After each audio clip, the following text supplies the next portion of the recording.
porque agora a gente vai falar sobre auditoria cidadã, auditoria da dívida pública, um assunto que não é abordado na imprensa tradicional. E eu vou falar aqui com a especialista, a maior autoridade, talvez, do Brasil, nesse assunto, Maria Lúcia Fatorelli. Bom dia, Maria Lúcia.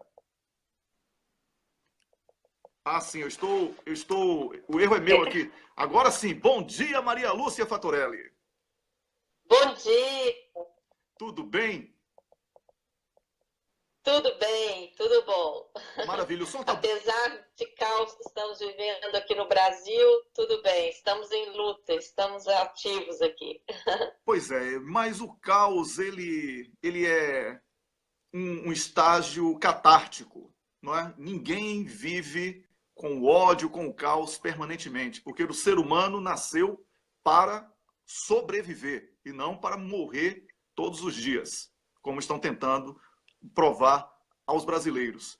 Então, por isso que eu tenho certeza que seremos vencedores nessa luta aí, muito dura, mas certamente uma luta que honra a todos que estão do lado certo da história. Bem-vinda. Eu quero falar que é um prazer enorme para mim, para o Rômulo, para a Camila, que é a produtora do programa, toda a equipe aqui do programa. Somos todos voluntários e trazer esse tema para que o público possa ter contato com algo que parece que vai cair de paraquedas, né, para o nosso público. E olha que eu estou falando de um público que lê a imprensa alternativa. Imagine isso na cabeça do público que só assiste a Globo, que só lê a Folha de São Paulo, o Estadão, que a gente chama de PIG, Partido da Imprensa Golpista. Explique aí de uma forma bastante sintética, mas que dê para o pessoal perceber o restante da nossa conversa, o que é a auditoria da dívida pública e por que este tema é escondido da grande imprensa. Olha, em primeiro lugar, um prazer enorme participar do seu programa e saúdo aí a todos vocês, a equipe e os ouvintes também. Bem, abordar esse tema da dívida pública é uma questão de respeito para com a sociedade, porque todos nós estamos pagando a dívida pública pesadamente. Nós pagamos essa dívida de várias formas. No Brasil, então, esse pagamento é escandaloso, porque o Brasil é um país muito rico. O Brasil é um dos países mais ricos do mundo. É considerado atualmente a 9ª economia mundial. Mas nós temos todas as riquezas minerais, temos todas as matrizes energéticas, temos também riquezas financeiras, etc. E vivemos num cenário de escassez insustentável, uma concentração de renda brutal e contínuas contra-reformas, como estamos agora enfrentando a Previdência, a reforma da Previdência, a trabalhista já foi aprovada, e vários desmontes, né, privatizações. Então, a dívida tem sido a desculpa para todas essas privatizações, desde o governo Collor. Todas as privatizações que aconteceram no Brasil tiveram como justificativa a necessidade de pagar a dívida. Todos os cortes de recursos, a famigerada emenda 95, que é a emenda foi batizada de PEC do teto, que estabeleceu um teto rebaixado para todas as despesas públicas, exceto as despesas financeiras. As despesas com a dívida ficaram fora do teto.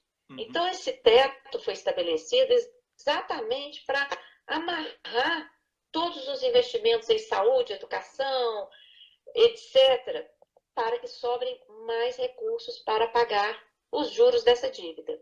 E, afinal, que dívida é essa? Quando a gente começou a pesquisar isso, a nossa grande interrogação era: que dívida é essa? Que justifica continuamente as contra-reformas, que justifica as privatizações, a entrega do nosso patrimônio, a destinação anual de cerca de metade do orçamento federal, de grande parte dos orçamentos estaduais e até de grande parte dos municípios também. Ninguém sabia responder que dívida é essa. Nós começamos a pesquisar isso no ano 2000. Pesquisamos a dívida brasileira federal externa, que é a dívida contraída junto ao exterior. Pesquisamos a dívida interna, que é a dívida contraída internamente no país, em tese. Pesquisamos a dívida dos estados. Todos os estados brasileiros também têm dívida. Pesquisamos dívida de municípios, a vários. Pesquisamos dívida de países latino-americanos, principalmente o Equador. E chegamos a pesquisar também dívida de país europeu, principalmente a Grécia. Depois dessa caminhada toda, nós chegamos a determinar vários pontos comuns nessas investigações, principalmente a utilização do endividamento público às avessas. Esse é o grande ponto em comum. E é muito importante falar nisso, porque todas as pessoas sabem o que é uma dívida. Elas têm uma dívida na sua vida pessoal, ou já tiveram, ou conhecem quem teve. A dívida é uma palavra muito clara para todos nós. A dívida surge quando você toma um dinheiro emprestado. Quando nós começamos a investigar a dívida pública, nós começamos a encontrar vários mecanismos que criam, geram dívida pública sem que aconteça essa entrega de recursos. Olha que coisa. Então, a partir da verificação dessa característica comum, atuação de mecanismos financeiros que utilizam o endividamento público às avessas, de tal maneira que, em vez do endividamento público corresponder a um ingresso de recursos que vai ser somado ao orçamento e que vai viabilizar investimentos de longo prazo, nós passamos a ter uma sangria contínua de recursos, de tal maneira que continuamente tem que vender patrimônio para pagar dívida, tem que cortar gastos sociais, investimentos para pagar a dívida e fazer contra-reformas para pagar a dívida. Então, nós batizamos essa utilização às avessas do endividamento público de sistema da dívida. Existe um sistema da dívida em todo o mundo, principalmente nesses tempos de capitalismo financeirizado que estamos vivendo. A dívida tem sido utilizada como o veículo do roubo de recursos públicos. E aqui no Brasil, então, isso é um escândalo verdadeiro. Quando você olha lá na página do Banco Central, o volume de títulos da dívida interna já está batendo em 4 trilhões 950 bilhões. São quase 5 trilhões de reais. E a gente pergunta, qual é a contrapartida desses quase 5 trilhões de reais? Pois é, exatamente. Nós não encontramos. Olha, nós estamos vendo a dívida explodir e não tem os investimentos correspondentes. Pode falar. O Rômulus Maia, que está na Suíça, gostaria de fazer uma pergunta também. Rômulus. Maria Lúcia Fatorelli, eu acompanho o seu trabalho há muito tempo. Inclusive, eu recomendo quem está nos vendo e queira saber mais sobre o assunto que procure. Há diversos vídeos seus no YouTube explicando o sistema da dívida. Parece complicado o que ela está falando, mas não é. Ela explica com muito didatismo e todo mundo pode compreender essa questão que ela falou do sistema da dívida. Isso que é importante a pessoa pensar. Porque a dívida, ela deixa de ser um meio, como ela falou, para construir alguma coisa, ela vira um fim. Ela é um fim em si mesmo para manter todas as amarras no Estado, desviando a riqueza do orçamento para a finança internacional, inclusive. Então, eu queria perguntar, baseado na sua larga experiência, você participou de experiências exitosas de auditoria cidadã da dívida no Equador e também na Grécia, que reduziram drasticamente a dívida. O pessoal não é reduzir na marra, não. Foram olhar e os documentos eram falsos. O documento não valia. Então, eu queria saber se você acredita, baseado na sua experiência, que a dívida pública brasileira, caso fosse auditada, teria uma perspectiva semelhante à que você observou nesses países, de uma redução drástica? Olha, no Equador, a redução foi de 70% da dívida externa em títulos, possibilitou inverter o volume de gastos públicos, que antes 30% ia para investimentos, 30% para manutenção do Estado e mais de 40% ia para a dívida pública. Isso foi invertido. A dívida pública foi reduzida em cerca de 70%. Na Grécia, nós também apuramos muitas ilegalidades. O resultado na Grécia não foi tão positivo, porque, infelizmente, o Alexis Tsipras não acatou os resultados da auditoria, não acatou também o resultado daquele referendo histórico, né, do povo grego, que pediu o não ao terceiro acordo. Então, na Grécia, o resultado para o país não foi bom, não por culpa da auditoria, por falta de vontade política do Alexis Tsipras, primeiro-ministro, e sua equipe. No Brasil, por que não fazem auditoria? Por que não autorizam, não enfrentam esse tema? Exatamente porque sabem do rombo que está por trás dessa chamada dívida pública. Hoje, se olharmos o perfil dessa dívida, mais de 1 trilhão dos títulos está servindo para uma operação, um dos mecanismos realizados pelo Banco Central, que na prática corresponde à remuneração da sobra de caixa dos bancos. Imagina essa situação, 1 trilhão 157 bilhões atualmente, uma montanha, quase 20% do nosso PIB está esterilizado no Banco Central, servindo para remunerar sobra de caixa dos bancos. Isso é um escândalo. Imagine se nós injetássemos hoje na economia brasileira 1 trilhão 157 bilhões de reais. Acabou a crise, não tem crise mais.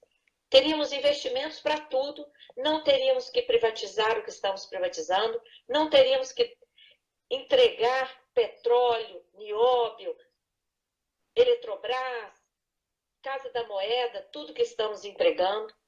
Então, a dívida tem servido para amarrar o gigante Brasil, né? E no Equador, nós demonstramos que todo aquele histórico da dívida externa, desde a década de 70 até 2006, quando foi concluída a auditoria lá, foi uma auditoria que abrangeu 30 anos de história de endividamento externo.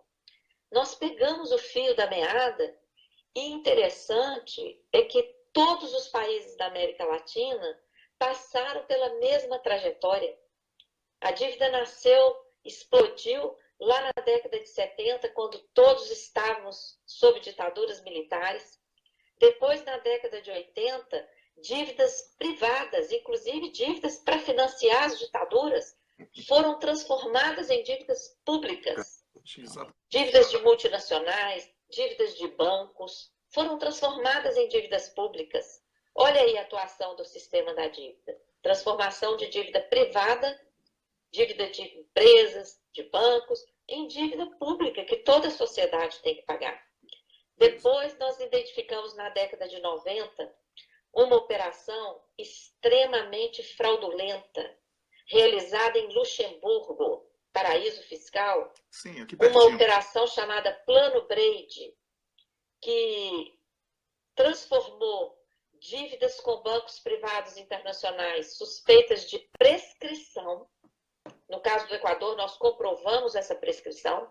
No caso do Brasil, tem fortes indícios. Essa dívida prescrita foi transformada em novos papéis financeiros, novos títulos. E esses títulos foram usados para comprar nossas empresas privatizadas e foram utilizados também para transformação em dívida interna, lá no início do Plano Real, quando os títulos da dívida interna estavam remunerando a juros de quase 50% ao ano. Então, a dívida não corresponde ao que, em geral, as pessoas pensam que seja uma dívida, algo que nós realmente tomamos emprestado e temos que continuar seguindo nessa trajetória. A dívida tem sido esse mecanismo, esse sistema que está amarrando, impedindo o desenvolvimento socioeconômico do Brasil. Pois é, estamos conversando com a coordenadora da Associação Auditoria Cidadã da Dívida, Maria Lúcia Fattorelli, que está falando com a gente sobre dívida pública. Eu quero agradecer aqui a Gisele Rabelo, que foi quem indicou essa entrevista maravilhosa e que está elevando em muito o nível de informação do programa e certamente vai produzir novos debates. Desde já, as portas já estão abertas para novas possibilidades. E eu quero fazer aqui uma pergunta sobre uma fala da senhora sua, né? Você pediu para que eu falasse você. Então fale aí sobre, por favor, sobre como foi a sua explanação sobre dívida pública com o Papa Francisco. Isso é importante, porque ele está muito preocupado com essa ganância. Ele usa essa expressão, que é muito bíblica e tudo, essa ganância da concentração das riquezas no planeta. Como foi essa conversa? Só complementando, o Papa é argentino... Um minuto só, por favor, Fattorelli. O Rômulo vai fazer algum comentário? Só complementar. O Papa é argentino e ele conhece em primeira mão como funciona o sistema da dívida. Exatamente. Por favor. Sim, sem dúvida, ele conhece. Olha, nós temos utilizado a citação que o Papa fez, importantíssima, na sua carta, né, Laudato Si. Nessa carta, ele menciona não somente o dano da dívida pública em geral, como também ele fala da dívida ecológica. Olha só que sabedoria, né, do Papa Francisco. Eu sou fã dele. Uhum. E ele, na sua carta, ele fala dessa sangria de recursos por meio da chamada dívida pública, porque não é dívida, é outra coisa, uhum. Mas usam, né, o nome da dívida pública, e ele fala da dívida ecológica, que, aliás, é um tema que não é abordado aqui no Brasil, é pouquíssimo abordado no mundo todo, mas alguns países estão avançados nisso. O Equador é um desses países. E a dívida ecológica é um crédito que nós temos. Exatamente. Olha só o caso de Mariana, o crime cometido em Mariana. Nós temos ali um exemplo de dívida ecológica imenso, né? Olha, imensurável. Desculpe interrompê-la, mas o caso dos países africanos, por exemplo, que são explorados à exaustão e que são os que mais sofrem o impacto ambiental e os que mais sofrem com essa ganância denunciada pelo Papa Francisco. Eles deveriam, pelo menos, receber royalties pela exploração a que são submetidos. Mas isso não acontece. Concorda? Concordo, Calazans. Agora, a dívida ecológica, o conceito de dívida ecológica vai muito além dessa participação que significa o royalty. A dívida ecológica seria fazermos uma fatura, cobrarmos uma fatura por todo custo ambiental, mas de uma forma ampliada, de uma forma ecológica. Então, nós cobraríamos não somente ali, no caso, vamos pegar o caso de Mariana, do crime de Mariana, não somente o dano ambiental, mas todo custo, todo valor que nos foi subtraído. Porque, olha só, mataram o Rio Doce. O Rio Doce não tem preço, concorda? Não tem preço. Com toda aquela riqueza ali, de todas as vidas, toda a economia, toda a possibilidade envolvida ali na exploração de um dos rios, além de tudo, mais belos de Minas Gerais. Tudo isso não tem preço, mas tem valor.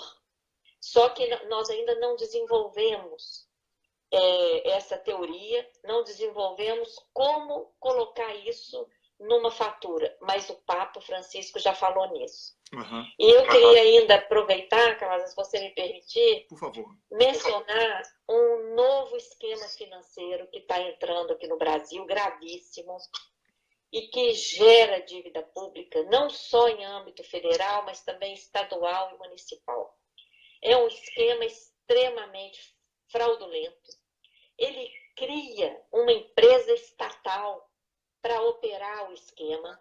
Olha só que infâmia, já começa a infâmia aí, porque nós estamos privatizando todas as estatais importantes, como já privatizamos quase tudo e atualmente estamos rifando aí a Eletrobras, a Petrobras, os bancos públicos e, ao mesmo tempo, estamos criando novas empresas estatais para operar esquema financeiro.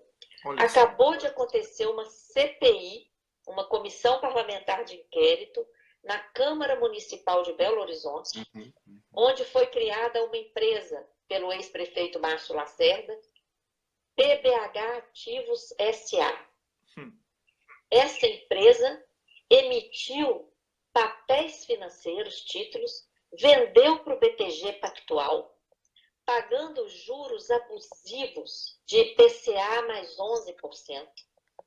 Lá, quando foi emitido esse papel, em 2014, o IPCA estava em mais de 11%, quase 12%. Então, 12 mais 11, isso dá quase 23% de juros. É insustentável. E o que essa empresa fez com esse dinheiro? Entregou a maior parte para o município. Então, caracterizando aí uma operação de crédito ilegal, disfarçada, e o município está pagando essa dívida disfarçada por meio do sequestro de arrecadação tributária. Criaram um mecanismo de tal maneira que os contribuintes pagam seus tributos aos bancos e aquele dinheiro cai no banco, em vez de ir para a conta do município, é desviado para uma conta vinculada e dessa conta vinculada só metade chega ao município. A outra metade vai direto para o Banco BTG Pactual, num pagamento feito por fora, com perda de controle sobre a arrecadação tributária. Um escândalo inacreditável que fere toda a legislação de finanças do Brasil, que é estruturada com base no princípio orçamentário. Todos os recursos têm que chegar no orçamento e do orçamento é que eles são distribuídos. Esse esquema gera pagamentos por fora do orçamento. É um verdadeiro escândalo. E nós estamos combatendo um projeto de lei que está no Senado, que é o PLS 204 de 2016, de autoria do Zé Serra, do PSDB de São Paulo. Tinha que e ser. o relator é o Romero Jucá. Que dupla linda, né? Denúncias do Senado. Pois é. Realmente, olha, eu vou repetir aqui para o público, tem muita gente chegando agora. Eu estou conversando com a coordenadora da Associação Auditoria Cidadã da Dívida, Maria Lúcia Fatorelli. Nós estamos falando aqui, ela já disse aqui que não é nem dívida pública, é sistema da dívida. O termo correto seria esse. E ela acabou de fazer, inclusive, um furo aqui para a gente, né? Muito importante. Eu tenho uma dúvida, Wellington. Tenho uma dúvida sobre isso. Sim. Esse PLS tenta replicar em nível federal o que foi feito em Belo Horizonte? Então, o que foi feito em Belo Horizonte é totalmente ilegal. E foi feito também no estado de São Paulo. No estado de São Paulo tem uma empresa dessas, chama CPSEC SA. Faz a mesma coisa, opera da mesma forma. Olha só. Tudo isso é ilegal. Esse PLS, projeto de lei no Senado 204, 2016, ele visa dar uma tintura, uma maquiagem de legalidade nesse negócio. E aí, se ele vier a ser aprovado, ele acaba permitindo, incentivando a proliferação desse tipo de empresa, inclusive em âmbito federal. Inclusive, o Henrique Meirelles, que é o banqueiro que está ocupando o Ministério da Fazenda, ele tem ido, inclusive, ao TCU, Tribunal de Contas da União, para dizer que essa operação não é ilegal, não, que não caracteriza crime com base na lei de responsabilidade fiscal, não. Olha, que não é operação de crédito, mas isso praticamente, isso praticamente é um rompimento do Pacto Federativo. O que estamos... Olha, isso rompe com toda a legislação de finanças do país. Exatamente. Então é um assunto que não vai se esgotar. Eu lamento ter que informar, mas é um assunto que não pode ser esgotado nesse programa de hoje, mas que nós vamos já... A Camila vai entrar em contato aí com você, tá bom, Maria Lúcia Fatorelli? Para que possamos combinar para a próxima semana. Tá, eu faço um apelo, Carla, só que você divulgue essa... Nós tivemos um seminário internacional importantíssimo, trouxemos a ex-presidente do parlamento grego aqui, trouxemos um economista da Inglaterra, a professora Raquel Varela de Portugal, representantes de 8 países latino-americanos, para discutir esse esquema financeiro gravíssimo, que é igual o que atuou na Grécia, é igual, é semelhante ao que atuou na Europa. E se você puder divulgar uma nota de repúdio que foi aprovada por unanimidade nesse seminário, ela está em destaque no site da Auditoria Cidadã, www.auditoriacidadã.org.br, está também no Facebook da Auditoria Cidadã da Dívida. Nós ficaremos extremamente gratos, porque esse PLS 204 não pode ser aprovado. Pois é, olha, eu já me comprometo em publicar. Eu peço apenas que sejam enviados os links para mim ou para a Camila, que já está em contato. Estou aguardando o seu chamado no Facebook, seu ok no Facebook, para estarmos também em contato mais frequente, apesar de já estarmos aqui de outras maneiras. Muito obrigado, Maria Lúcia Fatorelli. Na próxima semana teremos você aqui no programa de volta. Já estou intimando, não é nenhum pedido, é uma intimação, sob pena de condução coercitiva, que está na moda no Brasil, né? Muito obrigado, bom fim de semana, e na próxima semana vamos anunciar mais um dia para falarmos especificamente sobre esse tema, que também tem uma nota de repúdio sobre ele. Um grande abraço e obrigado pela participação. Eu que agradeço a você, a toda a equipe, e é uma honra. E parabéns pelo trabalho que vocês têm feito aí no cafezinho.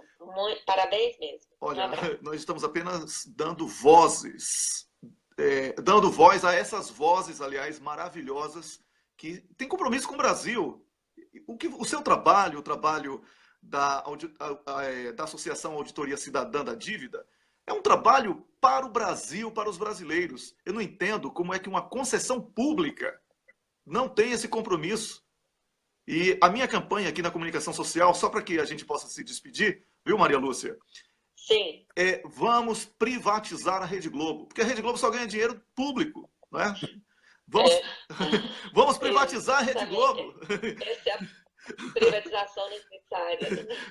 Um grande abraço, então. Felicidades. Outro, e muito grata. Tudo de bom. Um grande abraço. Eu conversei aqui com a coordenadora da Associação Auditoria Cidadã da Dívida, Maria Lúcia Fatorelli, que falou sobre o sistema da dívida. Rômulo, conclui o pensamento. Já vou entrar em contato com o nosso próximo entrevistado, tá bom? Brevíssimo comentário.